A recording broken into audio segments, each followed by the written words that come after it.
श्री गणेशाय नमः। श्री सरस्वती देव्यै नमः। श्री हनुमते नमः। गुरुर्ब्रह्मा गुरुर्विष्णु गुरुर्देवो महेश्वरः गुरुर्साक्षात् परब्रह्म तस्मै श्री गुरुवे नमः।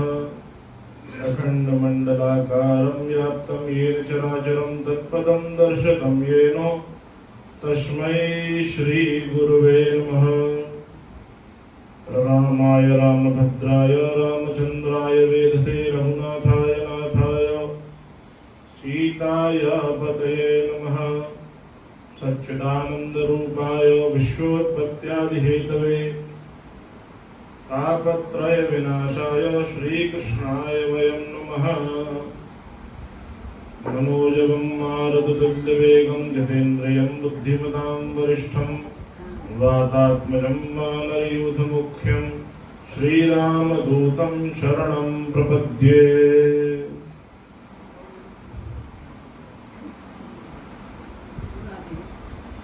हे गोपाल राधे कृष्ण गोविंद गोविंद। हे गोपाल राधे कृष्ण गोविंद गोविंद। हे गोपाल राधे कृष्ण गोविंद गोविंद। हे गोपाल राधे कृष्ण गोविंद गोविंद। हे गोपाल राधे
हर हर महादेव।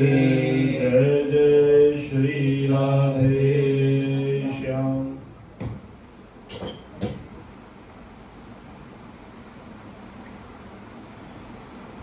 परात्पर परब्रह्म अनंत कोटि ब्रह्मांड नायक भगवान श्री कृष्ण की यह पावन श्रीमद् भागवत कथा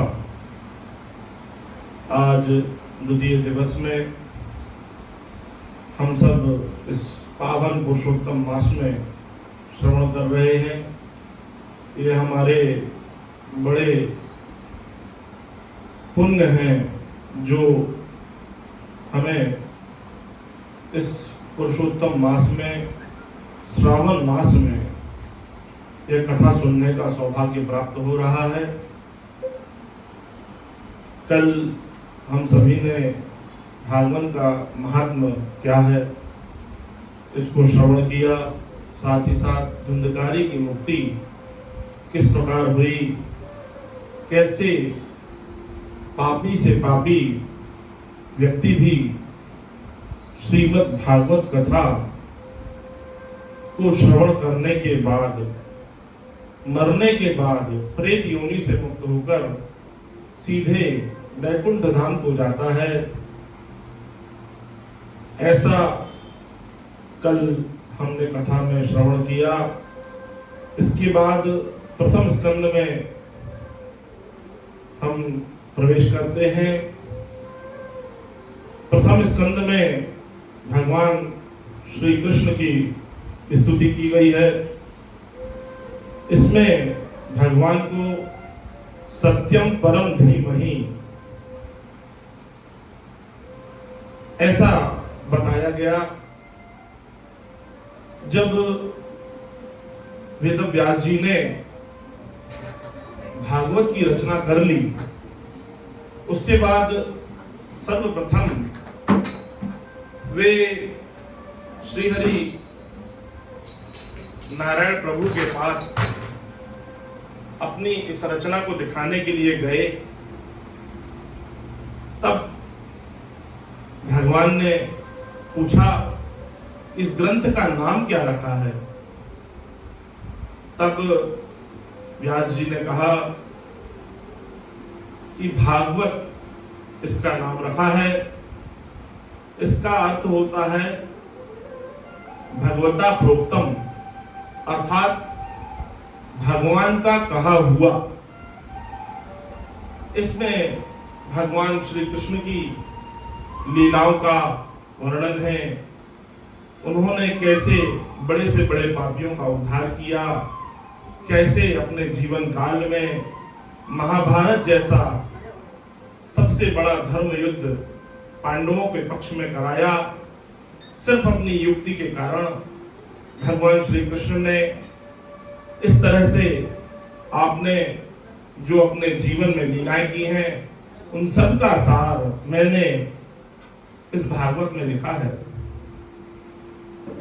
वहां पर नारायण जी के साथ ही लक्ष्मी जी उनकी सेवा कर रही थी।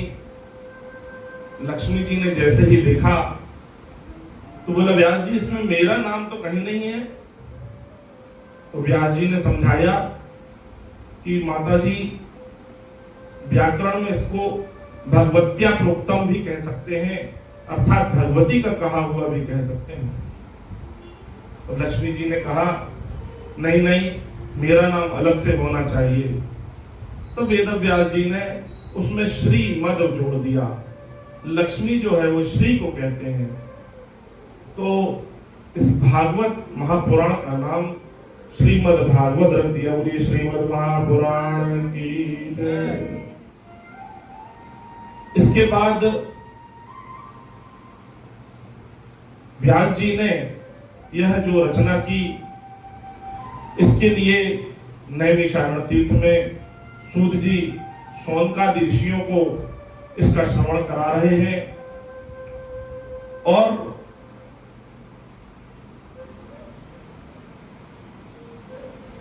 कह रहे हैं कि सत्यम परम धीमहि, अर्थात सत्य वह है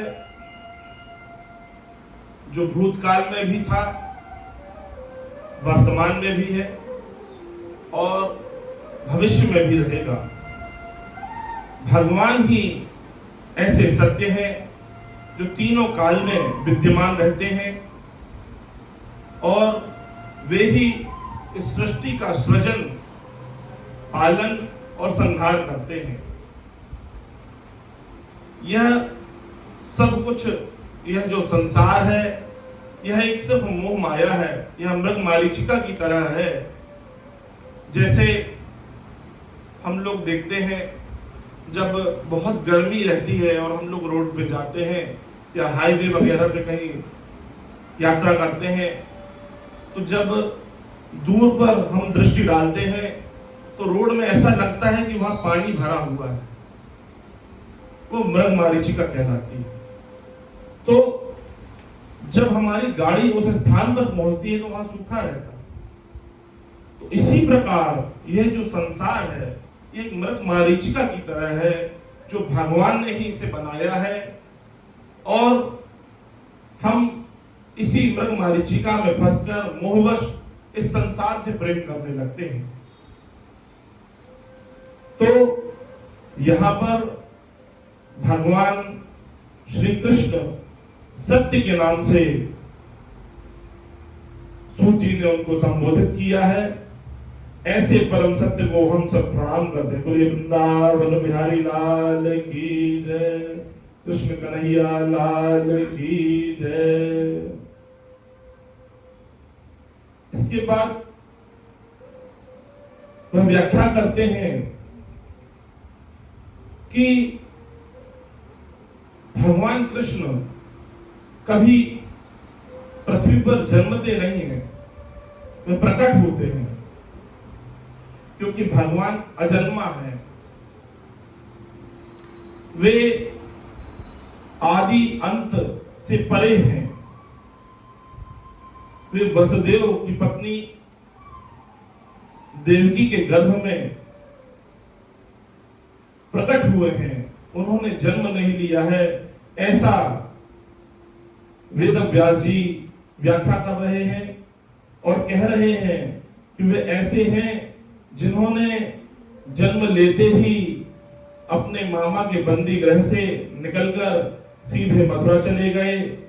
मथुरा में उन्होंने ब्रज में बहुत सी लीलाएं की और रात में जन्मे मामा कंस को पता ही नहीं चला। ऐसे हमारे श्री कृष्ण की लीलाएं हैं और उन्होंने जन्मा नहीं है, प्रकट हुए हैं, अवतार लिया हुआ है।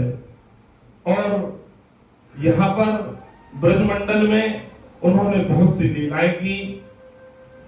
ब्रजमंडल में बाल गोपालों के संग खेलते थे, दही माखन चुराते थे और ग्वाल बालों के संग गैया चराते थे, बछड़े चराते थे। उन ग्वाल बालों के संग ही खेलते थे, भोजन इत्यादि करते थे और उनका जूठा प्रसाद ही खा लेते थे। ये सब ब्रह्मा जी देख रहे थे। ब्रह्मा जी को बड़ा आश्चर्य हुआ, ये भगवान नहीं हो सकते। उनको संशय हो गया।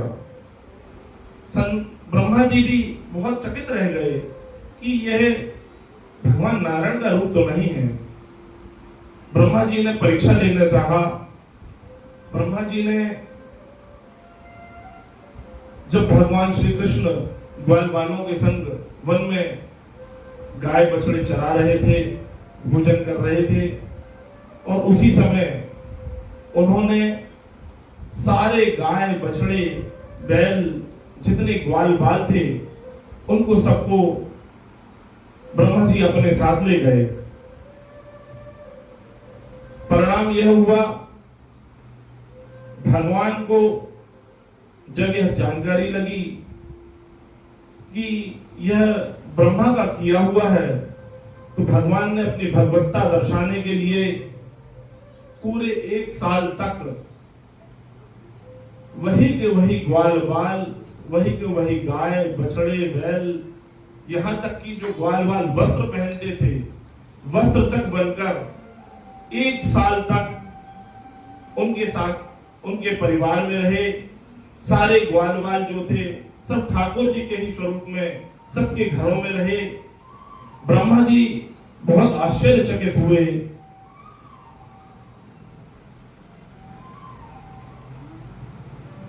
ब्रह्मा जी ने जब ध्यान किया तब उनको समझ में आ गया कि नहीं, यह नारायण प्रभु की ही लीला है और यह साक्षात ब्रह्म है, यह साक्षात भगवान श्री कृष्ण है। ऐसे भगवान कृष्ण ने वृंदावन मथुरा में अपनी लीलाएं की और ब्रह्मा जी का घमंड तोड़ा। यह सब लीलाएं बलराम जी भी देख देख कर बड़े मोहित हो जाते थे। उसके बाद भगवान के 3 धाम बताए गए हैं। भगवान मुख्य रूप से वृंदावन में रहते हैं। वृंदावन के बाद वह मथुरा में रहते हैं। उसके बाद वह द्वारकापुरी में रहते हैं। वृंदावन में अपने ग्वाल बालों के संग आज भी वहां विद्यमान है, वहां खेला करते हैं। श्री रामा, मधुमंगल इत्यादि बहुत से ग्वाल बाल रहे, वहां पे गैया चराते हुए आज भी वृंदावन में वे निवास करते हैं। मथुरा में अक्रूर जी, उद्धव जी इत्यादि के साथ वे आज भी वहां पर रहते हैं। और द्वारका में अपने पत्नियां जो रुक्मिणी, सत्यभामा आदि जो उनका परिकर है, उनके साथ वे आज भी वहां पर विद्यमान रहते हैं। इसके बाद सूत जी व्याख्या करते हैं कि यह जो श्रीमद् भागवत है, यह एक पका हुआ फल है। यह वेदों को निगम भी कहा गया है। तो निगम जो है उसके द्वारा वेदों का जो कल्प वृक्ष है उससे उनका सबका जो निचोड़ है वह एक फल के रूप में यहाँ पर बताया है। सूत जी कहते हैं कि यह ऐसा फल है, इसमें ना गुठली है ना छिलके हैं, इसमें सिर्फ रस ही रस है। इसीलिए भागवत में कहते हैं पिबत भागवतम रसमालयम। इस भागवत फल को सदैव आजीवन जब तक है सदा सेव्या सदा सेव्या, जब तक आपके अंदर प्राण है तब तक इस पके हुए फल को आप पीते रहें। और इसकी उत्पत्ति कैसे हुई? भगवान श्रीमन नारायण श्री हरि के द्वारा ही इसकी मुख्य रूप से उत्पत्ति हुई है। उन्होंने ब्रह्मा जी को यह श्रीमद् भागवत के रूप में ज्ञान दिया। बाद में ब्रह्मा जी ने नारद जी को चतुश्लोकी भागवत के रूप में यह भागवत सुनाई। उसके बाद नारद जी ने व्यास जी को श्रीमद् भागवत का यह ग्रंथ समझाया, सुनाया।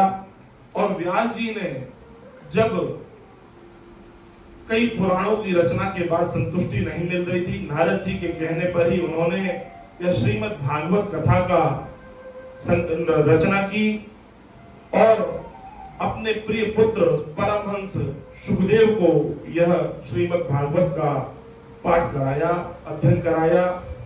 और उसके बाद जो राजा परीक्षित थे, जिनको तक्षक नाग के द्वारा डसने पर मृत्यु का श्राप दिया था, तक्षक नाग की मृत्यु से मुक्ति दिलाने के लिए भगवान सुखदेव ने राजा परीक्षित को यह श्रीमद् भागवत कथा 7 दिनों में वाचन कराई।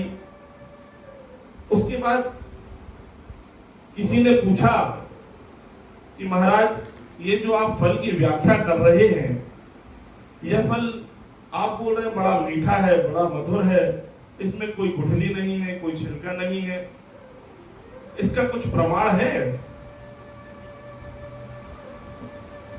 तो बोले कि जैसे पेड़ में फल लगा रहता है, आम लगा रहता है, यदि उसमें तोता चोंच मार देता है तो हम समझ जाते हैं कि यह बहुत मीठा है। ऐसे फल की पहचान होती है। तो यह जो श्रीमद् भागवत कथा है, यह जो महापुराण है, इसको तो स्वयं साक्षात परमहंस सुखदेव जी महाराज ने अपने मुख से गाई है। वो स्वयं ही शुक के रूप में यह कथा गा रहे हैं। तो आप सोचिए यह कितना मीठा फल है। तो इस पर कोई भी संशय करने की जरूरत नहीं है। यह बहुत ही पका हुआ फल, मीठा फल है, क्योंकि परमहंस सुखदेव ने स्वयं अपने मुख से राजा परीक्षित को यह कथा सुनाई। बोले सुखदेव भगवान की जय। श्रीमन नारायण नारायण नारायण श्रीमन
इस प्रकार इस फल की व्याख्या की। उसके बाद सौनक ऋषियों ने सूत जी से कुछ प्रश्न किए। उस प्रश्न में इस प्रकार शौनक जी ने पूछा कि प्रभु,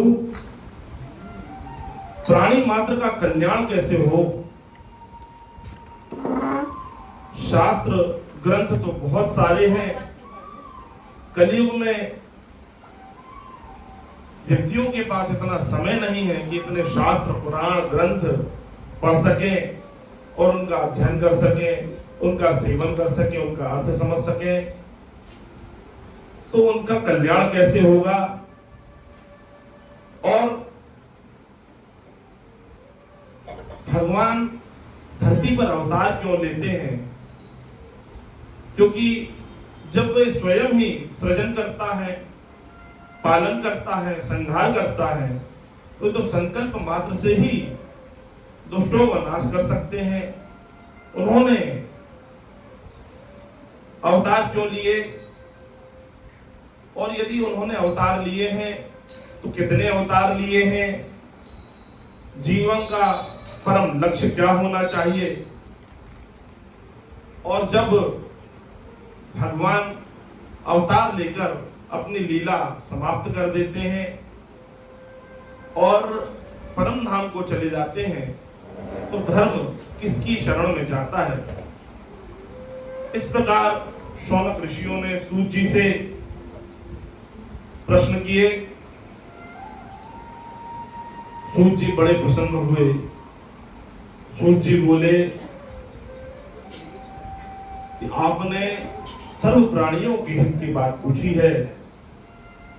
और उन्होंने सुखदेव भगवान का ध्यान करते हुए कहा, यम प्रव्रजन्ते मनुपेत मपेत कृत्यम द्वैपायनो विरह कातर आजुभाव पुत्रेति तन्मयतया तरोभिनेदुस्तम सर्वभूत हृदयम मुनिमानोतोस्मि।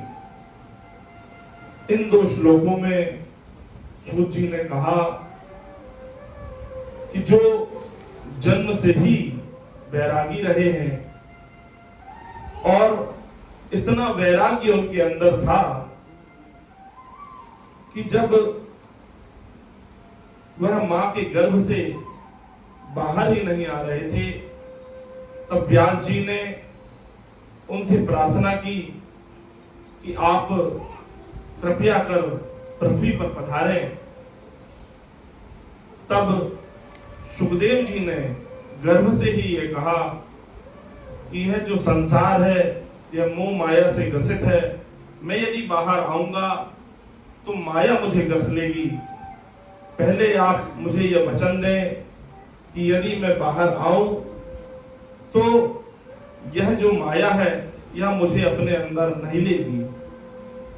तब भगवान व्यास जी ने ठाकुर जी से प्रार्थना की और कहा कि तुम अवश्य रूप से पृथ्वी पर आओ, तुम्हें माया नहीं घेरेगी। ऐसा भगवान श्री कृष्ण ने उनको आशीर्वाद दिया। तब वह मां के गर्भ से बाहर आए। 12 वर्षों तक वह मां के गर्भ में रहे। 12 वर्ष के बाद उन्होंने धरती पर आए और जैसे ही उन्होंने पृथ्वी पर आए, सीधे वन की ओर चले गए। यहां पर व्यास जी का पुत्र मोह जागृत हो गया। एक तो इतनी प्रतीक्षा की, और जब प्रतीक्षा की और जब सुखदेव जी प्रकट हुए तो उनको आलिंगन करने के लिए बढ़े, परंतु सुखदेव जी रुके नहीं, सीधे वन की ओर चल दिए। व्यास जी पीछे पीछे दौड़ रहे हैं और कह रहे हैं, अरे पुत्र, कुछ समय के लिए तो रुक जाओ, मैं तुम्हारा जातकर्म कर दूं, तुम्हारा उपनयन संस्कार कर दूं। थोड़ी देर के लिए तो रुक जाओ, कुछ समय के लिए रुक जाओ, मैं तुम्हारा विवाह इत्यादि कर दूं, उसके बाद तुम चले जाना। हा पुत्र कहते हुए पीछे पीछे दौड़ रहे हैं। तब सुखदेव जी ने कहा कि पिताजी, आप भी मोह में ग्रसित हैं। पता नहीं हमारा इस धरती पर कितनी बार जन्म हो चुका है, मैं कितनी बार आपका पिता बन चुका हूँ, आप मेरे कितने बार पुत्र बन चुके हैं, और मैं आपका कितने बार पुत्र बना हूँ, आप मेरे पिता बने हैं। यह सृष्टि का क्रम है, यह सब ईश्वर की माया है। ऐसा कहते हुए वह जंगल में जाकर समाधिस्थ हो गए, और उसके बाद व्यास जी वापस आ गए। ऐसे व्यास पुत्र श्री सुखदेव जी के पाद पद्मों में हम बारंबार प्रणाम करते हैं। उसके बाद शौनक ऋषियों का जो प्रश्न था कि प्राणी मात्र का परम धर्म क्या है, सूत जी कहते हैं कि भगवान की चरणों की प्रीति ही, ईश्वर की प्रीति ही, ईश्वर की प्राप्ति ही मानव धर्म का लक्ष्य होना चाहिए। इसके अलावा इस संसार में कुछ नहीं है, क्योंकि व्यक्ति 84 लाख योनियों से घूमता हुआ इस मानव शरीर को प्राप्त करता है, और केवल मानव शरीर में ही यह शक्ति है जो ईश्वर को प्राप्त कर सकती है। और ईश्वर की प्राप्ति भजन के माध्यम से हो सकती है, क्योंकि भगवान ने कहा है कि मेरे प्रति यदि तुम जितनी आस्था, जितनी श्रद्धा रखोगे, जितना प्रेम मुझसे करोगे, जितना चिंतन मेरा करोगे, तुम उतने ही नजदीक मेरे आते जाओगे, और तुम्हें परम तत्व का ज्ञान हो जाएगा, आत्म तत्व का बोध हो जाएगा, और तुम मेरी शरण में आ जाओगे। आपने देखा होगा जब मछुआरा मछली पकड़ता है, तो जब वह जाल फेंकता है तो वह ऐसे दूर करके फेंकता है, तो जितनी भी मछलियां दूर रहती हैं उस जाल में फंस जाती हैं, परंतु मछुआरे के पैर के पास जो मछलियां होती हैं वह उस जाल में नहीं फंसती। ठीक उसी प्रकार हम ईश्वर से जितने दूर रहेंगे, हम उतने मोह माया में ग्रसित रहेंगे, और मछुआरे के जाल की भांति हम भी इस जाल में फंसे रहेंगे, इस संसार के आवागमन के चक्कर में फंसे रहेंगे। और जो मछलियां उस मछुआरे के पैर के पास होती हैं वह कभी उस जाल में नहीं फंसती। तो यह संकेत कर रहे हैं कि हमें भी भगवान श्री कृष्ण के चरणों के पास अपनी प्रीति लगा के रखना चाहिए, तो हम भी इस संसार के माया रूपी जाल से बच जाएंगे। बोले कृष्ण कन्हैया लाल की जय। उसके बाद सूत जी ने 24 अवतारों का वर्णन किया है।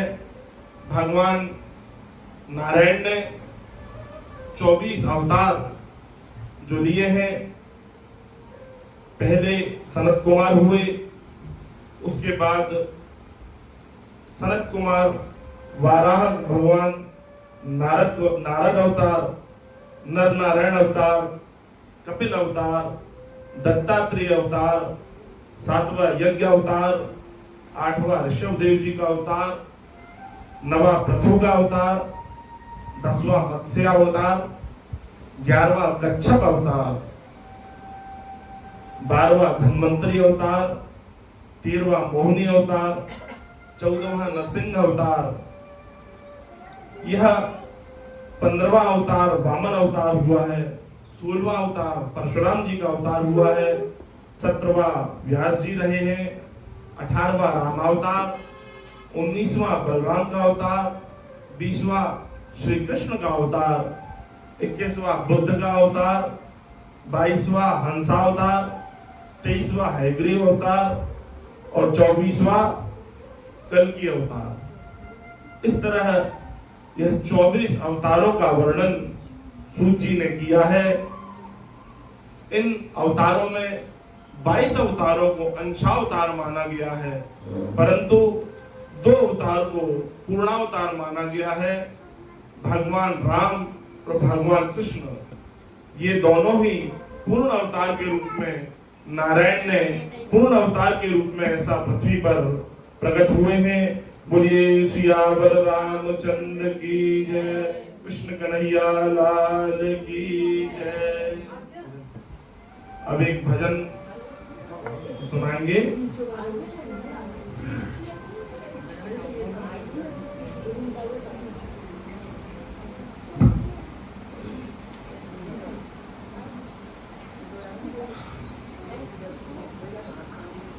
बोलो वृंदावन बिहारी लाल की जय। सांवरी सूरत पे मोहन दिल दीवाना हो गया। सांवरी सूरत पे मोहन दिल दीवाना हो गया। दिल दीवाना हो गया। दिल दीवाना हो गया।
सूत जी यह भागवत का वाचन कर रहे हैं।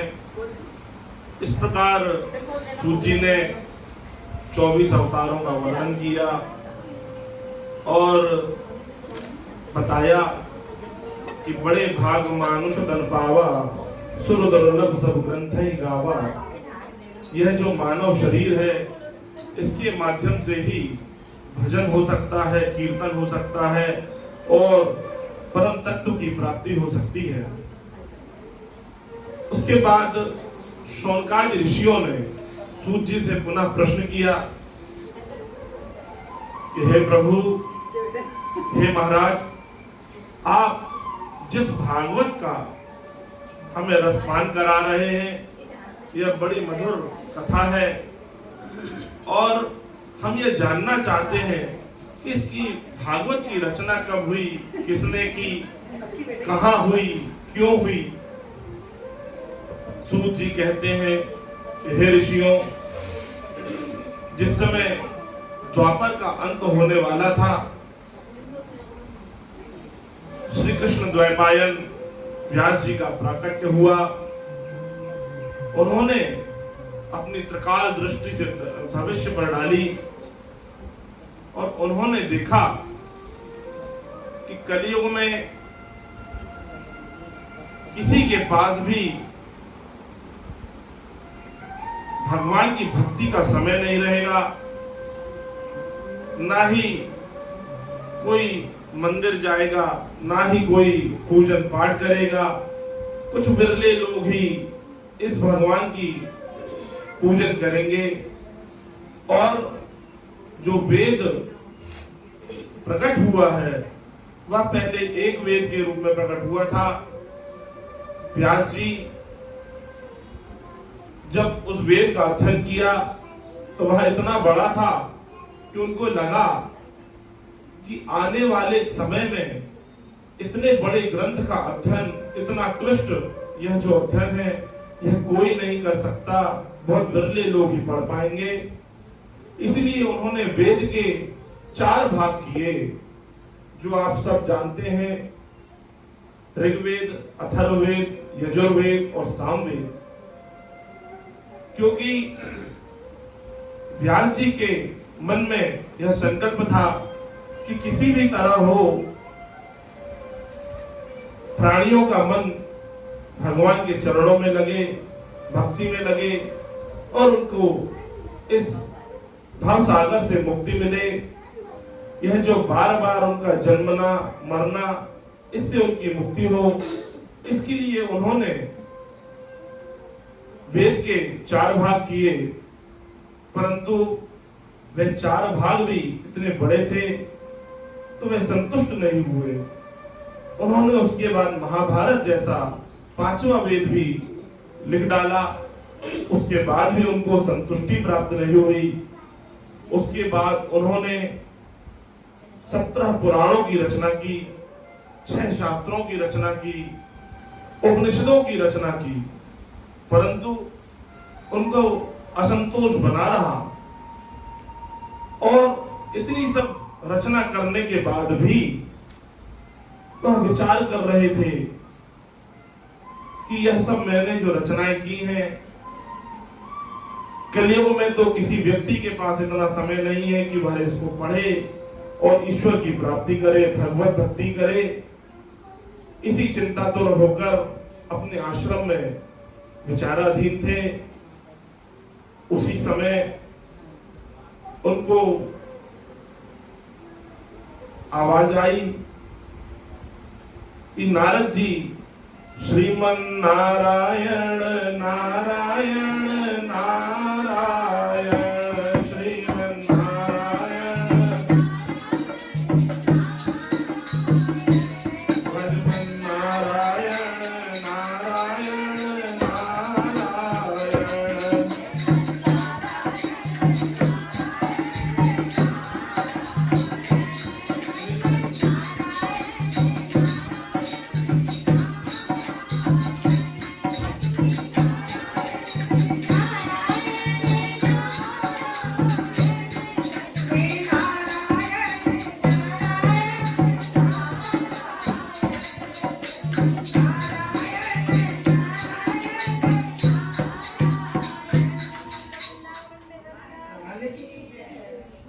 जैसे ही व्यास जी ने देखा कि नारद जी आ रहे हैं, नारायण नारायण कहते हुए नारद जी ने उनके आश्रम में प्रवेश किया।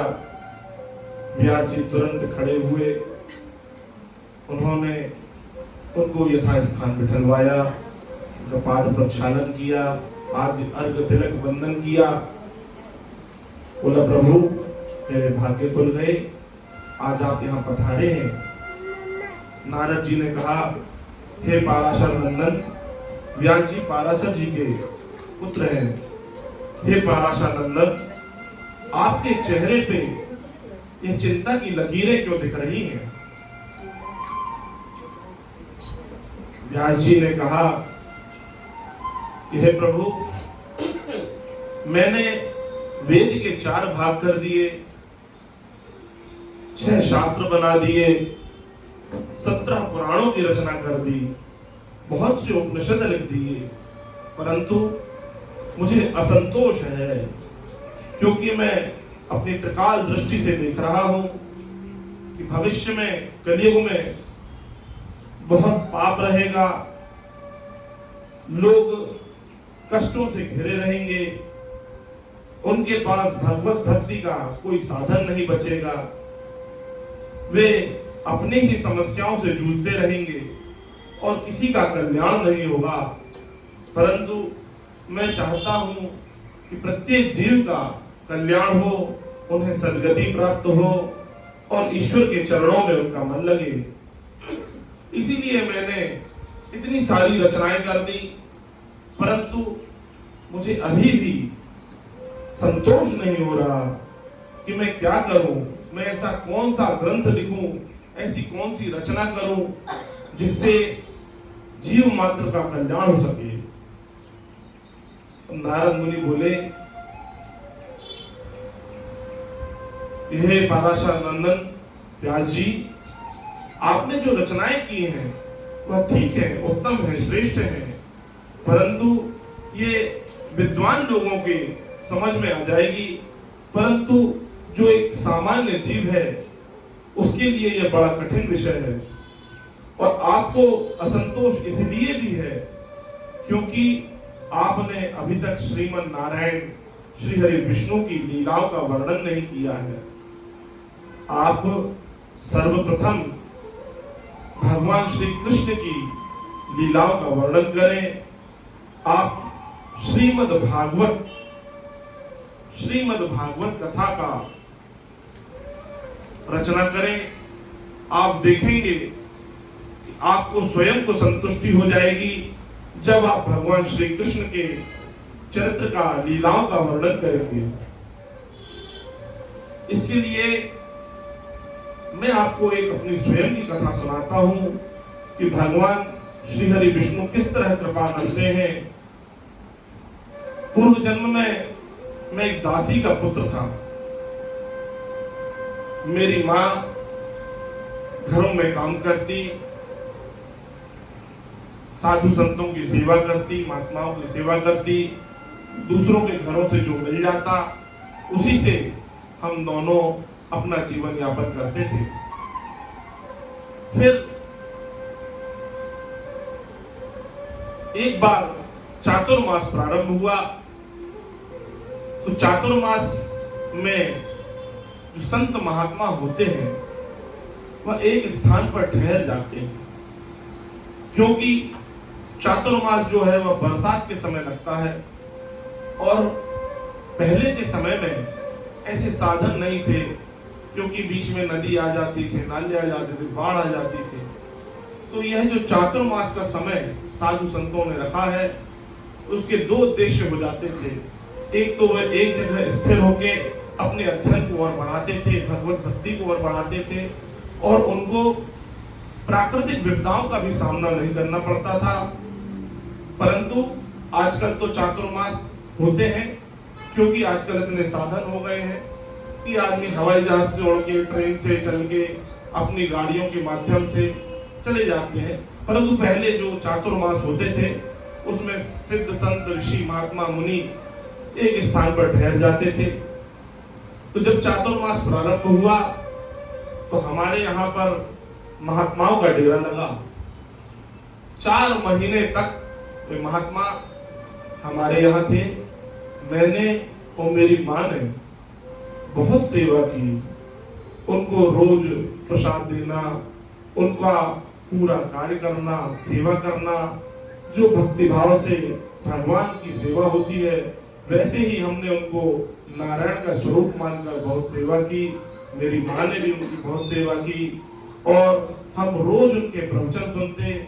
प्रवचन सुनते सुनते सुनते मेरे हृदय में नारायण प्रकट हो गए और मुझे भगवान नारायण से इतनी लागी लग गई, इतना भाव मेरे पर उनके प्रति उतर गया कि मैं 24 घंटे भगवान का भजन करने लगा और उन महात्माओं के साथ ही जीवन जीने लगा। और उनका जो प्रसादी झूठा मिलता था उसी को मैं ग्रहण कर लेता और उनकी सेवा में रत रहता था। जब चातुर्मास समाप्त हुआ तब महात्माओं ने अपना डेरा उठाया और चलने लगे।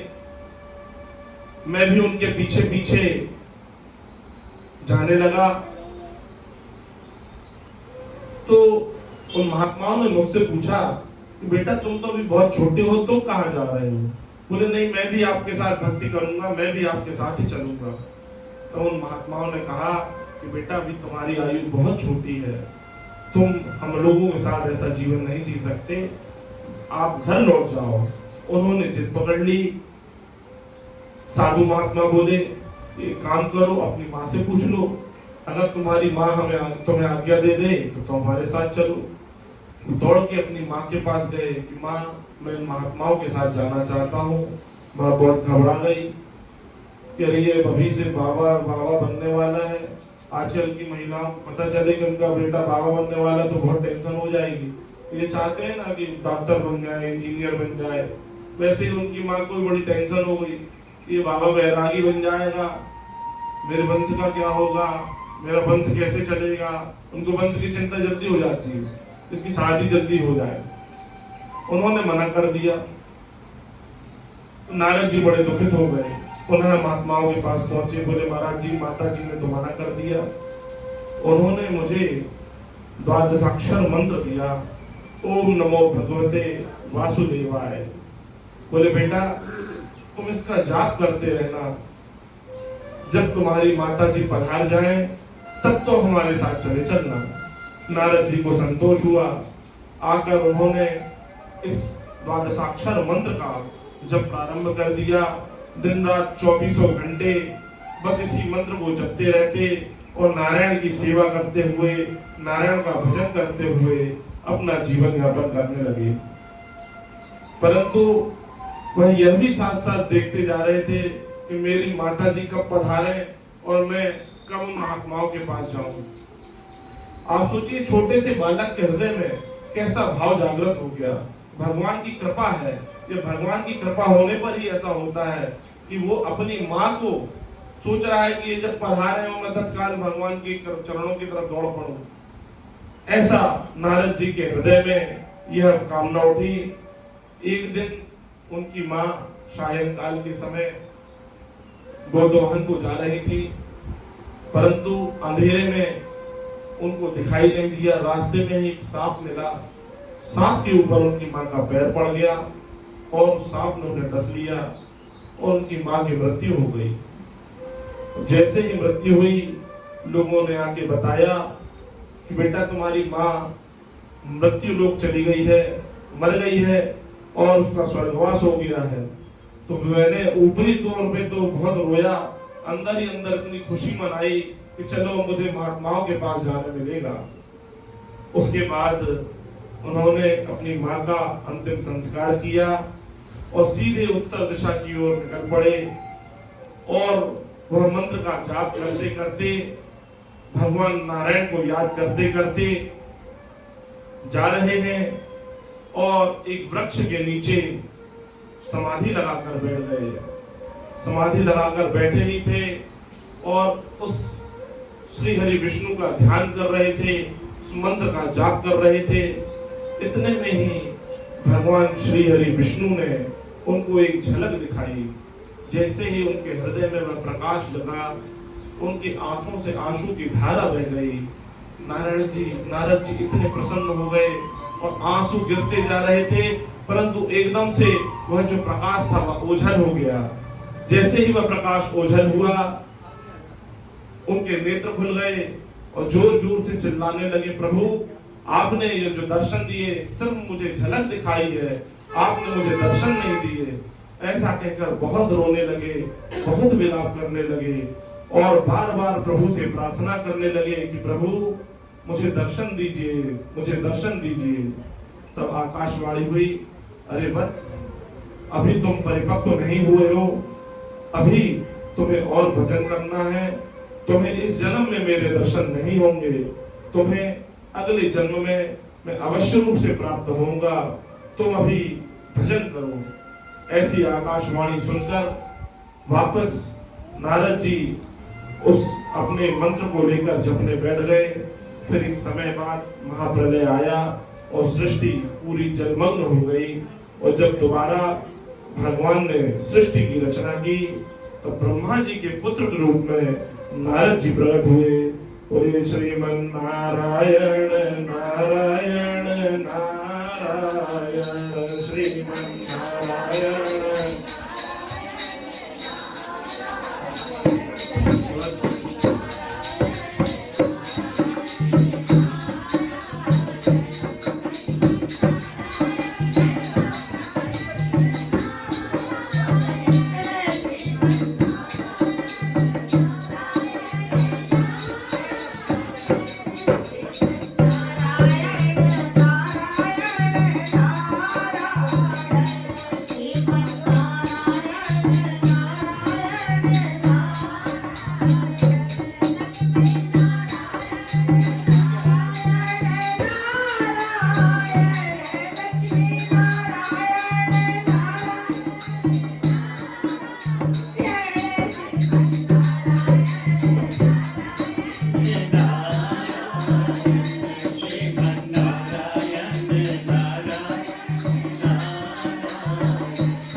भजन सुनाएंगे हमारे भैया,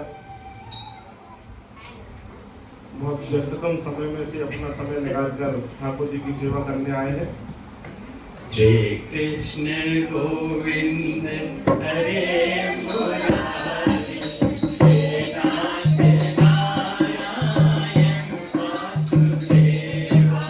श्री कृष्ण गोविंद हरे मुरारी, हे नाथ नारायण वासुदेवा। श्री कृष्ण गोविंद हरे मुरारी, हे नाथ नारायण वासुदेवा।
वृंदावन बिहारी लाल की जय। इस प्रकार नारद जी ने कहा कि जब मेरा ब्रह्मा जी के मानस पुत्र के रूप में भगवान ने मुझे प्रकट किया और मुझे एक वीणा दे दी, तब से मैं यह भगवान के गुणानुवाद गाता हुआ हर समय सारे लोगों में भ्रमण करता हूँ और मुझे बड़ा संतोष है। इसीलिए हे व्यास जी, आप भी भगवान की इन लीलाओं का संग्रह करें, संकलन करें और भागवत महापुराण की रचना करें। ऐसा कहकर नारद जी वहां से अंतर्ध्यान हो गए।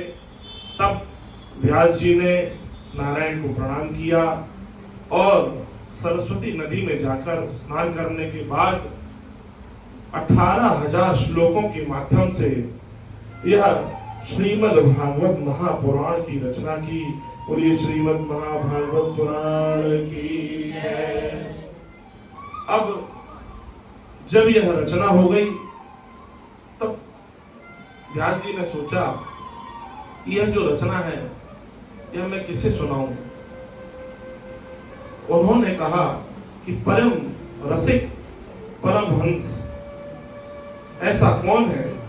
तब उन्हें अपने पुत्र का ध्यान आया, पुत्र की याद आई। उन्होंने याद किया कि मेरा पुत्र जैसे ही प्रकट हुआ सीधे वन की ओर चल दिया और मुझे ही मोह मुक्ति का ज्ञान देकर गया। उससे बड़ा परमहंस कोई नहीं होगा। व्यास जी अपने कुछ शिष्यों को बुलाकर श्रीमद् भागवत के श्लोकों को कुछ याद करा दिया और कहा कि जाओ वन में जाकर इन श्लोकों को गाओ। वह जो परमहंस सुखदेव है वह अवश्य रूप से इन श्लोकों को सुनकर यहाँ आएंगे। तब व्यास जी के शिष्य वन में जाकर श्लोकों को गाने लगे। जब पहला श्लोक सुना, उस श्लोक में उनके शिष्य ने कहा कि मोर पंख धारण किए हुए माधव देव पीतांबर ओढ़े हुए बंसी बजाते हुए गाय चराते हुए ग्वालों से अपनी कीर्ति का श्रवण करते हुए वृंदावन में प्रवेश पा रहे हैं। जैसे ही यह श्लोक सुना सुखदेव जी के नेत्र खुल गए। उन्होंने कहा यह तो बहुत ही सुंदर व्याख्या है। मेरे श्री हरि विष्णु की, श्री हरि नारायण की कितनी सुंदर व्याख्या है। उसके बाद उन्होंने कहा कि शायद मेरे ब्रह्म चिंतन को कोई रोकने का प्रयत्न कर रहा है। उन्होंने उनसे ध्यान हटाया और पुनः अपने ध्यान मग्न हो गए। फिर दूसरे शिष्य ने एक श्लोक और सुनाया। उस श्लोक में कहा कि धन्य है पूतना, धन्य है पूतना जिसको मेरे प्रभु श्री कृष्ण ने यशोदा मैया की जैसी गति प्रदान करी। जबकि पूतना ने कालकूट विष लगाकर अपने स्तनों पर भगवान को स्तनपान कराया और उन्हें मृत्यु देने के लिए ऐसा कार्य किया। परंतु वहां पर भगवान ने भी यह यशोदा मैया की जैसी गति प्रदान की, क्योंकि उन्होंने भी मां के दुलार के द्वारा जैसे ही उनको स्तनपान कराया था, तो जैसे यशोदा मैया की गति भगवान ने दी वैसे ही पूतना की भी गति कर दी। तो भगवान के ऐसे मेरे करुणा में भगवान है। इस तरह के श्लोकों का वर्णन सुनकर सुखदेव जी के नेत्र खुल गए। तुरंत ही वह बाहर आए अपनी समाधि से। जिस गुफा में वह चिंतन कर रहे थे, निकलकर उन शिष्यों को पूछा यह श्लोक किसने लिखे हैं, मुझे और श्लोक सुनाओ। तब शिष्यों ने कहा कि प्रभु हमें तो बस इतने ही श्लोक बताए गए थे। यदि आप और श्लोकों को सुनना चाहते हैं तो हमारे गुरुदेव के पास चले। उन्होंने 18,000 श्लोक ऐसे भगवान के गुणगान किए हैं जिनमें भगवान का चरित्र है, उनकी लीलाएं हैं। सुखदेव महाराज उन शिष्यों के साथ वापस आश्रम पहुंचे व्यास जी महाराज उन्हें देखकर अत्यंत प्रसन्न हुए। उसके बाद व्यास जी ने अपने पुत्र सुखदेव को यह 18,000 श्लोकों का रसपान कराया, श्रीमद् भागवत का यह पान कराया और हमारे परमहंस सुखदेव महाराज अति प्रसन्न हुए। बोलिए सुखदेव भगवान की जय। उसके बाद सूत जी कहते हैं कि महाभारत काल में जब कौरव और पांडवों का युद्ध समाप्त हुआ तब युद्ध की समाप्ति के पश्चात दुर्योधन अपनी टूटी जंघा लेकर कुरुक्षेत्र में पड़ा हुआ था। उसी समय अश्वत्थामा उनके पास आया और बोला कि हे मित्र, तुम महाभारत युद्ध इसलिए हारे क्योंकि तुमने मुझे अपना कभी सेनापति घोषित नहीं किया। तुमने जिन जिन को अपना सेनापति बनाया, चाहे वो द्रोणाचार्य हो, भीष्म पितामह हो, ये सभी लोग शारीरिक रूप से तो तुम्हारे साथ थे, परंतु मानसिक रूप से वे सदैव ही पांडवों की विजय चाहते थे। इसीलिए ये तुम्हारी दुर्दशा हुई है। दुर्योधन ने कहा कि यदि तुम ऐसा कह रहे हो तो मेरी अंतिम इच्छा है कि मैं पांडवों को कटा हुआ सिर देखूं और आज मैं तुम्हें अपना सेनापति घोषित करता हूं। ऐसा कहकर दुर्योधन ने मिट्टी से ही अश्वत्थामा का तिलक कर दिया और कहा, जाओ मित्र, उन पांडवों के सिर काट कर ले आओ। अश्वत्थामा यह सुनकर बड़ा खुश हुआ, बोला, मित्र, मैं तुम्हारी अंतिम इच्छा अवश्य रूप से पूर्ण करूंगा। वह रात्रि के अंधेरे में पांडवों के जहां रुके हुए थे उनके पंडाल में गया और रात्रि के अंधेरे में जहां पर द्रौपदी के 5 पुत्र सोए हुए थे उनकी गर्दन काटकर बड़ी प्रसन्नता से दौड़ते हुए दुर्योधन के पास पहुंचा और दुर्योधन से कहा कि हे मित्र, देखो, मैं तुम्हारे लिए पांडवों के सिर काट कर ले आया हूं। दुर्योधन ने जैसे ही उन सिरों को देखा तो बहुत दुखित होकर बोला कि अरे अश्वत्थामा, ये तुमने क्या किया? वैसे ही मेरे वंश में कोई बचा नहीं है, यही सब 5 बालक बचे थे जो हमारे पूर्वजों को पानी देते, तुमने उनको भी खत्म कर दिया। ऐसा कहकर उसके प्राण निकल गए। दुर्योधन अत्यंत दुखित होकर मरा और वहां पर जब द्रौपदी ने अपने पंडाल में देखा कि उसके 5 पुत्र मरे हुए हैं, बहुत विलाप करने लगी। तब 5 पांडव इकट्ठे हुए। उन्होंने पूछा, द्रौपदी क्या हुआ? उसने बताया कि हमारे पुत्रों के सिर काटकर कोई ले गया है। तुरंत ही अर्जुन ने प्रतिज्ञा की कि जब तक मैं उसका सिर काटकर तुम्हारे चरणों पे नहीं ला दूंगा, मैं शांति से नहीं बैठूंगा। और उन्होंने भगवान श्री कृष्ण के साथ रथ में बैठकर अश्वत्थामा को ढूंढने निकल पड़े। थोड़ी दूर पर अश्वत्थामा दिखा। अश्वत्थामा समझ गया कि आज अर्जुन मुझे मार डालेगा। अश्वत्थामा ने वज्र से प्रहार किया, ब्रह्मास्त्र छोड़ दिया। तब श्री कृष्ण ने अर्जुन से कहा कि अर्जुन, तुम भी ब्रह्मास्त्र छोड़ दो। दोनों तरफ से ब्रह्मास्त्र चले, परंतु जब ब्रह्मास्त्र आपस में टकराते तो पूरी पृथ्वी नष्ट हो जाती। तो भगवान श्री कृष्ण ने ही अर्जुन से कहा कि अर्जुन, इस ब्रह्मास्त्र को वापस ले लो। तब अर्जुन ने ही वह ब्रह्मास्त्र वापस लिया और अश्वत्थामा को पकड़कर रस्सी में बांधकर अपने वापस शिविर में लेके आए और द्रौपदी के चरणों में डाल दिया। जैसे ही मारने के लिए उद्यत हुए, द्रौपदी बोली, नहीं नहीं, यह ब्राह्मण बालक है और यह हमारा गुरुपुत्र है। जिसने हमारे पुत्रों को तो अवश्य रूप से मार दिया, तो जो दुख मुझ माँ को है कि मेरे पुत्र मर गए हैं, वह मैं इसकी माँ को नहीं देना चाहती। परंतु भीमसेन नहीं मान रहे थे। भीमसेन ने कहा कि नहीं, मैं इसका वध करूंगा। परंतु युधिष्ठिर महाराज बोले कि नहीं, द्रौपदी सही कह रही है, यह हमारा गुरुपुत्र है। गुरुपुत्र ब्राह्मण पुत्र की हत्या ब्रह्म हत्या के समान है, इसीलिए इसे छोड़ देना चाहिए। अर्जुन बड़े असमंजस में थे, क्योंकि उन्होंने प्रतिज्ञा ले ली थी। तब भगवान श्री कृष्ण की ओर देखा। भगवान श्री कृष्ण ने कहा कि अधम ब्राह्मण को मारना भी पाप है, परंतु आताताई को मारना कोई पाप नहीं है। अर्जुन ने कहा कि प्रभु, आप तो दो बातें एक साथ कर रहे हो। ब्राह्मण को मारना पाप है और आताताई को मारना पाप नहीं है, तो ये ब्राह्मण भी है और आताताई भी है, अब मैं इसको मारूं या ना मारूं? बड़े असमंजस में पड़ गए। तब ठाकुर जी ने कहा कि अर्जुन, मैंने कुरुक्षेत्र में तुमको जो गीता में कहा था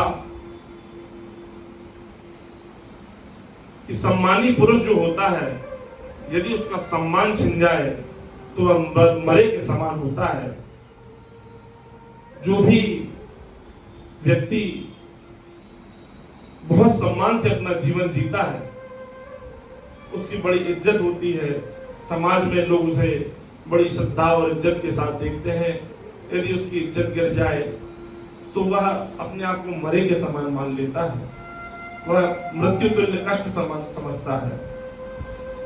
अर्जुन उनका इशारा समझ गए। अश्वत्थामा के माथे पर जो मणि थी, वह उसे अपनी बड़ी शान समझता था। तुरंत ही अर्जुन ने बाण निकाला और उसके माथे से बड़ी मणि निकाल ली और धक्का देकर शिविर से बाहर निकाल दिया। धक्का देकर शिविर से बाहर निकाला। यह अश्वत्थामा की बहुत बड़ी बेइज्जती थी।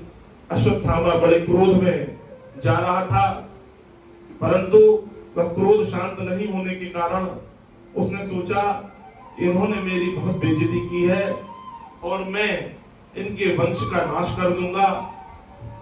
उसने पुनः ब्रह्मास्त्र चलाया।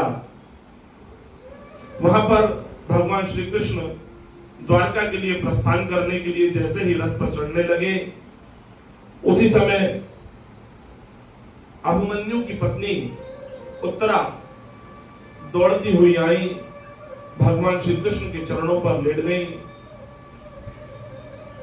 बोली, पाहि माम महायोगिन देव देव जगतपते, नान्यम तत् भयम पश्ये यत्र मृत्यु परस्परम। ऐसा कहकर उत्तरा उनके चरणों पर गिर पड़ी। बोली, प्रभु मेरे गर्भ की रक्षा करो। उत्तरा ने यह नहीं कहा कि प्रभु मेरी रक्षा करो, उत्तरा ने यह कहा कि प्रभु मेरे गर्भ की रक्षा करो, क्योंकि मेरे गर्भ में पांडव वंश का यह संतति है।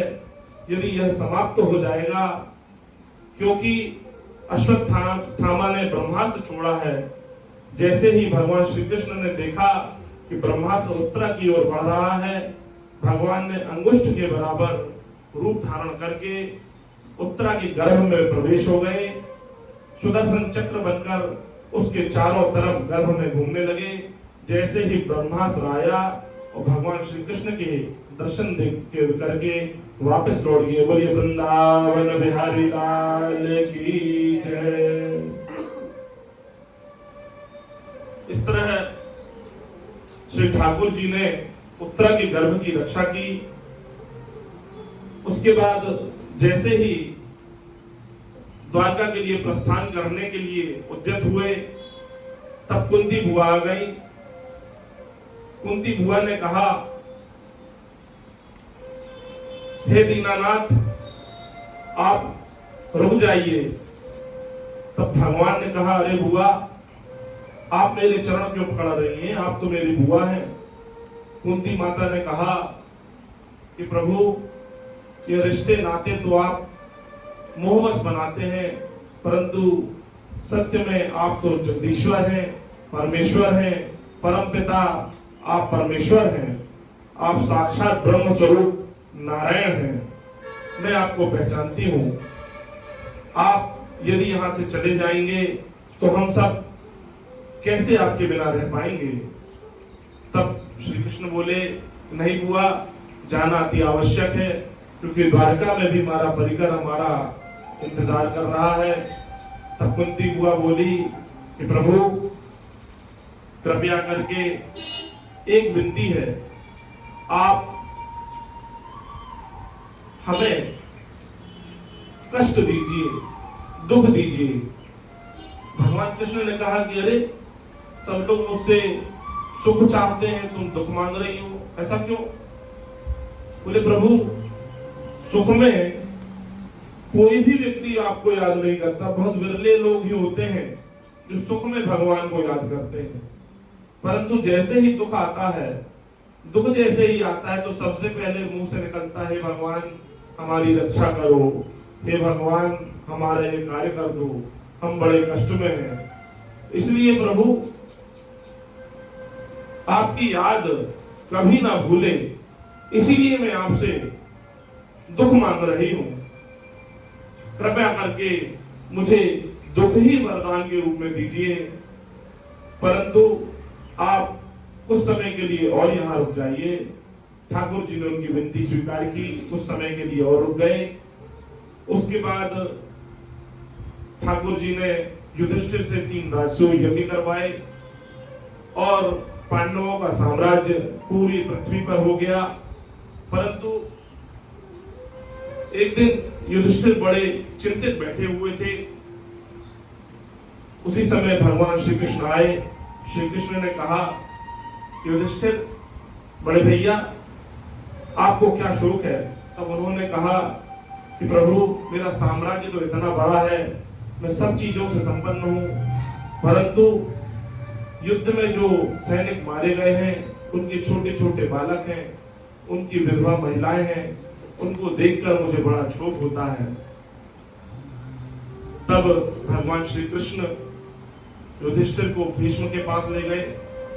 भीष्म पितामह ने उनको धर्म के बारे में ज्ञान दिया है, प्रजा के बारे में ज्ञान दिया है, अर्थ धर्म काम मोक्ष इन सब की परिभाषाएं समझाई हैं। और भीष्म ने भगवान श्री कृष्ण से प्रार्थना की है कि प्रभु आप मेरे सामने ही खड़े रहें, क्योंकि सूर्य उत्तरायण होने वाले हैं और मैं आपको देखते हुए ही अपने प्राण त्यागना चाहता हूं। भगवान श्री कृष्ण भीष्म पितामह के सामने खड़े हैं, क्योंकि जब सूर्य उत्तरायण होते हैं तब स्वर्ग के द्वार खुले रहते हैं, और जब सूर्य दक्षिणायन होते हैं तब स्वर्ग के द्वार बंद होते हैं। माघ मास में शुक्ल पक्ष में जब सूर्य उत्तरायण हुए तब भीष्म पितामह ने अपना शरीर छोड़ा, ठाकुर जी के दर्शन करते करते अपने प्राण निकाले, क्योंकि उनको इच्छा मृत्यु का वरदान उनके पिता ने दिया था। इसीलिए उन्होंने उत्तरायण में, सूर्य उत्तरायण में अपना शरीर छोड़ा। उसके बाद पांडवों का शोक दूर हुआ, पांडव अपने घर लौट कर आए। द्वारका जी, कृष्ण ठाकुर जी का द्वारका प्रस्थान हुआ है। पांडव लोग अपना राज्य अच्छे से संभाल रहे थे। पांडवों के राज्य में ही धृतराष्ट्र और गांधारी रह रहे थे। विदुर जी तीर्थ यात्रा से आकर लौटे। उन्होंने गांधारी और धृतराष्ट्र से मिलने गए, प्रणाम किया और पूछा कि आप लोग सकुशल हैं। उन्होंने बताया कि हे विदुर, हम यहाँ बड़ी प्रसन्नता से हैं, पांडव हमारा बड़ा ख्याल रखते हैं, बहुत आदर सत्कार सम्मान करते हैं, हमारे खाने पीने की व्यवस्था, भोजन इत्यादि बहुत से कर्मचारी हमारे लिए लगा के रखे हैं। तब विदुर जी ने कहा कि आप कैसे हैं? विदुर जी ने उनको बहुत अपशब्द कहे कि आप उन पांडवों के टुकड़े तोड़ रहे हैं जिनको आपने मारने के लिए कितने षड्यंत्र रचे। आपने उनको लाक्षागृह में जलवाने का षड्यंत्र रचा, द्यूत क्रीड़ा में भी उनको छल से हराया, और भी बहुत से उनके प्राण हरने के लिए षड्यंत्र आपने रचे, उसके बाद भी आप उन्हीं के यहाँ टुकड़ों पर बन रहे हैं। ऐसा कहकर विदुर ने गांधारी और धृतराष्ट्र को बोध कराया और रात्रि में ही उन दोनों को लेकर तीर्थ यात्रा की ओर निकल पड़े। प्रातःकाल युधिष्ठिर जी जब धृतराष्ट्र और गांधारी के भवन में पहुंचे उनको प्रणाम करने के लिए, जब वहां नहीं मिले, अब संजय से पूछा कि मेरे बड़े पिता और बड़ी माता जी कहाँ चली गई। तब उन्होंने बोला कि वह रात्रि में ही विदुर जी के साथ चले गए हैं, आप बिल्कुल चिंतित ना हो। इसके बाद युधिष्ठिर जी ने अर्जुन को ठाकुर जी का हालचाल पूछने के लिए द्वारका भेजा है। 7 माह बाद अर्जुन वहां से लौट कर आए हैं, लेकिन जब लौट के आए अर्जुन की दुर्दशा देखकर पूरे पांडव बहुत चकित रह गए। अर्जुन बहुत विलाप करते हुए आए, रोते बिलखते हुए आए। तब सबने पूछा कि अर्जुन क्या हो गया, क्या तुमसे ब्रह्म हत्या हो गई है, क्या तुमने किसी का अपमान किया है, क्या किसी स्त्री का हरण कर लिया है, या तुम्हें किसी ने हरा दिया है। ऐसे बहुत सारे प्रश्नों की झड़ी पांडवों ने लगा दी। फिर उसके बाद अर्जुन ने अपने आप को संभालते हुए कहा कि हे भ्राता, हमारे ठाकुर परम धाम को चले गए हैं। ऐसा कहकर दोनों पूरे 5 पांडव और द्रौपदी महान शोकातुर होकर रोने लगे और उसके बाद अपने बेटे परीक्षित को उन्होंने राजगद्दी पर बिठाया है और 5 पांडव और द्रौपदी स्वर्गारोहण को लिए चल दिए हैं। बोलिए वृंदावन बिहारी लाल की जय। भजो राधे कृष्ण गोपाल कृष्ण कृष्ण कृष्ण श्री राधे। भजो राधे कृष्ण गोपाल कृष्ण कृष्ण कृष्ण श्री राधे। भजो राधे कृष्ण गोपाल कृष्ण कृष्ण कृष्ण श्री राधे। भजो राधे कृष्ण गोपाल कृष्ण कृष्ण कृष्ण श्री राधे। श्री राधे श्याम राधे। श्री राधे श्याम राधे। श्री राधे श्याम राधे। श्री राधे श्याम राधे। भजो राधे कृष्ण गोपाल कृष्ण कृष्ण कृष्ण श्री राधे। भजो राधे कृष्ण गोपाल कृष्ण कृष्ण कृष्ण श्री राधे। राधे राधे राधे राधे राधे राधे राधे राधे राधे राधे राधे श्री राधे। राधे राधे राधे राधे राधे राधे राधे राधे राधे राधे राधे श्री राधे। भजो राधे कृष्ण गोपाल कृष्ण कृष्ण कृष्ण श्री राधे। भजो राधे कृष्ण गोपाल कृष्ण कृष्ण कृष्ण श्री राधे। श्री राधे श्याम राधे। श्री राधे श्याम राधे। श्याम राधे। श्री राधे श्याम राधे। श्री राधे।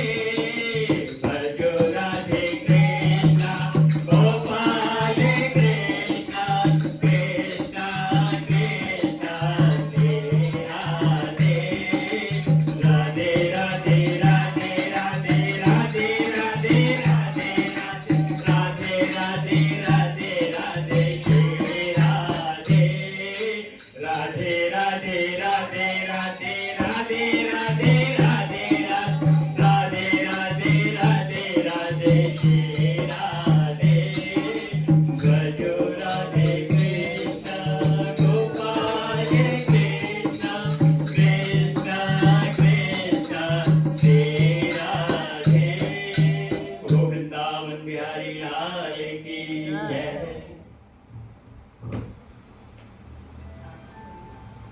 उसके बाद राजा परीक्षित ने राजभार संभाल लिया। राजा परीक्षित बहुत ही धर्मात्मा प्रतापी राजा थे। एक बार उन्होंने विचार किया कि मैं थोड़ा देख कर आऊं कि मेरी प्रजा किस तरह से रह रही है, किसी को कोई कष्ट तो नहीं है, किसी को कोई समस्या तो नहीं है। ऐसा मन में उन्होंने विचार किया और भेष बदलकर वह प्रजा के बीच में पहुंचे। वहां चारों तरफ उन्होंने देखा कि उनके पूर्वजों के गुणगान गाए जा रहे हैं, भगवान श्री कृष्ण की लीलाएं गाई जा रही हैं। चारों तरफ उनके परिवार के, उनके वंशजों की लीलाएं गाथाएं गाई जा रही हैं। बड़े प्रसन्न रहे। घूमते घूमते एक स्थान पर पहुंचे। वहां पर उन्होंने देखा कि एक काला व्यक्ति एक गाय और बछड़े को मार रहा है और बछड़े के 3 पैर टूटे हुए हैं और गाय और बछड़ा संवाद कर रहे हैं कि यह हम लोग बहुत कष्ट में हैं, यह कलयुग आ गया है, धर्म की रक्षा कैसे होगी। राजा परीक्षित यह सुन रहे थे क्योंकि धर्म के 4 चरण बताए गए हैं, सत्य, दया, तप और दान। सतयुग में ये चारों चरणों में धर्म रहता था। त्रेता युग में 3 चरण में धर्म हुआ, द्वापर युग में 2 चरण में, और जो कलयुग है उसमें धर्म का केवल एक ही चरण बचा है, वह है दान। क्योंकि दान के माध्यम से ही ईश्वर की प्राप्ति की जा सकती है। दान करने का अर्थ यह है कि हमारे जीवन में जो भी हमसे पाप हुए हैं, तो हम जो दान करते हैं ना, उस वस्तु में हमारे पाप भी साथ साथ दान हो जाते हैं। इसलिए कलयुग में दान की बड़ी महिमा है। अधिक से अधिक दान लोगों को करना चाहिए। यह दान सिर्फ पैसे का हो यह कोई जरूरी नहीं है। यह श्रम दान हो सकता है, विद्या दान हो सकता है, अन्न दान हो सकता है, मानसिक दान हो सकता है। ऐसे बहुत से दान हैं जो व्यक्ति दान करके अपने पापों का क्षय कर सकता है। जैसे ही परीक्षित ने देखा वह काला आदमी उन गाय और बैल के बछड़ों को मार रहा था, तो तुरंत ही कहा, सावधान हो जाओ, तुम कौन हो जो मेरे इस पूरे साम्राज्य में जहां कोई किसी को कष्ट नहीं दे रहा, तुम गौ माता को मार रहे हो, जो मेरे कृष्ण कन्हैया लाल की सबसे प्रिय, जिसके लिए ठाकुर जी नंगे पैर चलते थे, तुम उस पर वज्राघात कर रहे हो, सावधान हो जाओ। तुरंत ही वह हाथ जोड़कर खड़ा हो गया, बोला, महाराज मैं कलयुग हूं। तब परीक्षित ने कहा, कलयुग यहां पर तुम्हारा कोई स्थान नहीं है, तुम्हें जाना होगा। तब कलयुग बोला कि महाराज यह विधि का विधान है, अब समय आ गया है, कलयुग को अपना पैर पसारना पड़ेगा।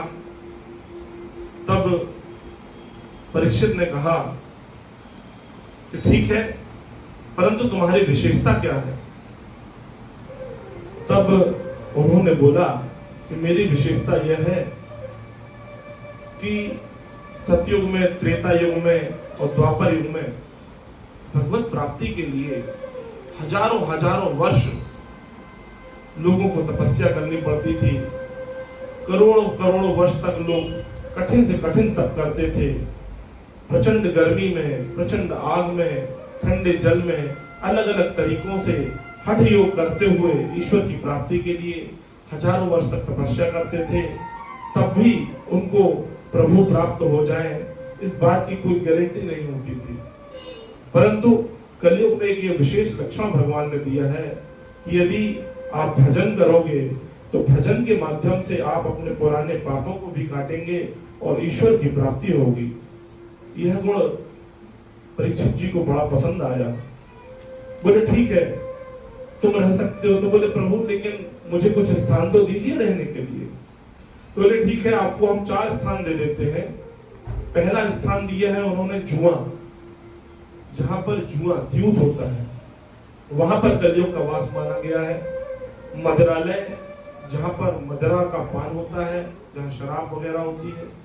तीसरा स्थान दिया है लंपट पुरुष, व्यभिचारिणी स्त्री, वहां पर कलयुग का वास होता है। और हिंसा, जीव हिंसा, जहां पर जीव हिंसा होगी वहां पर कलयुग का वास होगा। तब कलयुग बोला कि प्रभु ये जो चारों चीजें हैं ये तो ठीक है, लेकिन कुछ एक आध अच्छा स्थान भी मेरे को प्रदान कर दीजिए। तो ठाकुर जी ने बोला ठीक है, क्योंकि उसके गुण पे रीझ गए थे ना कि भाई भक्ति के माध्यम से भगवान प्राप्त करवा देगा कलयुग में। तो बोले ठीक है, तुम स्वर्ण में अवश्य रूप से रह सकते हो। अब यहाँ पर प्रश्न होता है, स्वर्ण तो सभी के पास है, तो कलयुग साथ ही में रख के घूम रहे हैं मतलब, मगर ऐसा नहीं। उसका उत्तर ऐसा है कि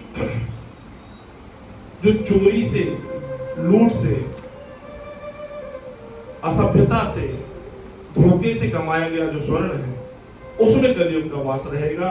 और जो सामान्य हमारे पास सोना भी है, तो जैसे हम खाना बनाते हैं, जब तक वह बन जाता है वह खाना रहता है, परंतु जैसे ही भगवान को समर्पित कर दें तो वो प्रसाद बन जाता है, भोग बन जाता है। ऐसे ही जो हमारे पास स्वर्ण है, यदि हम ठाकुर जी को समर्पित कर दें तो उस पर कलयुग का वास नहीं माना जाता। ऐसा परीक्षित जी ने उनको स्थान दिया।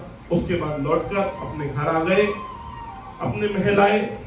एक दिन शिकार खेलने जाने के लिए अपने खजाने में से मुकुट निकाला। वह मुकुट वह था जो जरासंध को हराकर भीम ने उनसे लेके आए थे। और जरासंध ने वह सब जो स्वर्ण लूटा था, दूसरे राजाओं को हराकर, छल से हराकर, कष्ट देकर वह सब स्वर्ण चांदी लूट लेता था, विजय कर लेता था, परंतु वह सब छल और हिंसा के माध्यम से जीता गया स्वर्ण था। वही मुकुट पहनकर एक दिन राजा परीक्षित पहनकर शिकार खेलने चले गए। जब शिकार खेलने गए तो शिकार खेलते खेलते उनको बहुत जोर से प्यास लगी। वहां आसपास उन्होंने देखा एक महाराज का आश्रम है, वह शमीक ऋषि का आश्रम था। शमीक ऋषि के आश्रम में पहुंचे, आवाज लगाई कि मैं राजा परीक्षित हूं, मुझे बहुत जोर से प्यास लगी है, मुझे जलपान कराया जाए। परंतु शमीक ऋषि समाधिस्थ थे, समाधि में लगे हुए थे, उन्होंने उनके वचन नहीं सुने। तो राजा परीक्षित जो थे ना, वो जो मुकुट पहने हुए थे उसमें कलयुग सवार था। तो कलयुग जो सवार था उनने उनके मन में यह विचार उत्पन्न कराया कि यह झूठी समाधि लगा के बैठा है। राजा को बड़ा क्रोध आया। उन्होंने वहीं पर एक सांप मरा हुआ सांप पड़ा था। तुरंत ही बाण से उस सांप को उठाया और शमीक ऋषि के गले में डाल दिया। परंतु शमीक ऋषि समाधिस्थ रहे, उन्हें कोई फर्क नहीं पड़ा। यह जो कार्य चल रहा था वह उनका एक शिष्य देख रहा था। तुरंत ही उनके पुत्र के पास गया। उनका पुत्र श्रृंगी, शमीक ऋषि के पुत्र का नाम श्रृंगी, वो कौशिकी नदी में स्नान कर रहा था। कि शिष्य ने जाके बताया कि तुम्हारे पिता के गले में राजा परीक्षित ने मरा हुआ सांप डाल दिया है। जैसे ही श्रृंगी ऋषि ने यह सुना, तुरंत ही जल हाथ में लेकर श्राप दिया कि हे राजा परीक्षित, तुम बड़े धर्मात्मा बनते हो, परंतु तुमने आज एक सिद्ध संत का अपमान किया है। जाओ, मैं तुम्हें श्राप देता हूँ, आज से 7वें दिन तुम्हारी मृत्यु निश्चित है। तक्षक नाग के काटने से तुम्हारी मृत्यु हो जाएगी। ऐसा कहकर श्राप दे दिया। तुरंत ही दौड़ते हुए आश्रम पहुंचे। विलाप करने लगे, जाकर अपने पिता के चरणों पर लेट गए। जैसे ही रुदन की आवाज सुनी, शमीक ऋषि की समाधि खुली। उन्होंने पूछा, पुत्र क्यों रो रहे हो? पुत्र ने बताया, पिताजी राजा परीक्षित आए थे, आपके गले में मरा हुआ सांप डाल गए हैं, मैंने उन्हें मरने का श्राप दे दिया है, तक्षक नाग के काटने से उनकी मृत्यु हो जाएगी। उन्होंने अपने पुत्र को बहुत डांटा, बोला, इतना बड़ा धर्मात्मा राजा, तुमने इतना बड़ा श्राप दे दिया, यह बहुत गलत कार्य है। परंतु अब जो तुमसे भूल हुई है, तो उसके लिए उन्होंने अपने शिष्य से कहा, जाओ राजन को बताओ, राजा परीक्षित को जाकर बताओ, यहाँ से 7वें दिन तक्षक नाग के डसने से तुम्हारी मृत्यु हो जाएगी। शमीक ऋषि के शिष्य ने जाकर राजमहल में जाकर यह जैसे ही उनको बताया, राजा परीक्षित ने अपना जैसे ही मुकुट उतारा, उनको ध्यान आ गया, अरे ये तो कलयुग सवार था, मुझसे बहुत बड़ी भूल हो गई और मैंने ब्राह्मण का अपमान किया, अनादर किया है। जैसे ही उस शिष्य के माध्यम से सुना कि आज से 7वें दिन मेरी मृत्यु हो जाएगी, तुरंत ही अपना राजपाट छोड़ दिया, तुरंत ही अपने आभूषण उतारे, वस्त्र त्याग कर, लंगोटी लगाकर अपने पुत्र जन्मेजय को राज्यभार सौंपा, सीधी गंगा किनारे जाकर बैठ गए। जैसे ही राजा परीक्षित गंगा किनारे जाकर बैठे, वहां पर बहुत सारे तपस्वी साधु महात्मा 10-10 हजार वर्षों से जिन्होंने तपस्या में लीन रहे, सभी राजा परीक्षित के पास आ गए, उन्हें चारों तरफ से घेर लिया। वशिष्ठ, अत्रि, परशुराम, ऐसे बहुत से मार्कंडेय ऋषि, ऐसे बड़े बड़े ऋषि संतों ने उनको चारों ओर से घेर लिया। और जैसे ही उनको घेरा तो राजा परीक्षित ने सबसे पहले सभी संतों महात्माओं को प्रणाम किया और बस एक ही प्रश्न किया, म्रियमाणस्य किं कर्तव्यम, मरने वाले व्यक्ति का क्या कर्तव्य है। बस यह प्रश्न लेकर वह सबके सामने बार बार पूछते रहे, परंतु वहां पर कोई भी जवाब नहीं दे रहा था। उसी समय सुखदेव भगवान उनके बीच में प्रकट हुए। सुखदेव भगवान की अवस्था 16 वर्ष की है, दिगंबर रूप धारण किए हुए हैं, सौम्य स्वरूप है, घुंघराले बाल है। जैसे ही वे बीच में प्रकट हुए, बड़े बड़े ऋषि महात्मा संत सभी लोगों ने उनको साष्टांग प्रणाम किया, जो कि अवस्था में उनसे भी बड़े थे, परंतु सुखदेव महाराज परमहंस थे, उनकी विद्वता सारे लोग जानते थे। जैसे ही राजा परीक्षित ने उनको देखा तो समझ गए कि यह बहुत ही सिद्ध संत हैं और उन्होंने भी उनको साष्टांग डालकर प्रणाम किया, उनको यथास्थान व्यासपीठ पर बिठलवाया और प्रणाम किया और हाथ जोड़कर बिल्कुल प्रश्नों की झड़ी लगा दी और सबसे पहला प्रश्न पूछ लिया, म्रियमाणस्य किं कर्तव्यम, हे प्रभु, मरने वाले जीव की क्या गति होगी, कैसे वह उसको मुक्ति की प्राप्त करेगा। ऐसे लगातार परीक्षित जी ने प्रश्न किए और चारों तरफ से सारे साधु संत को बारंबार प्रणाम कर रहे थे और संकीर्तन कर रहे थे, श्रीमन नारायण नारायण नारायण।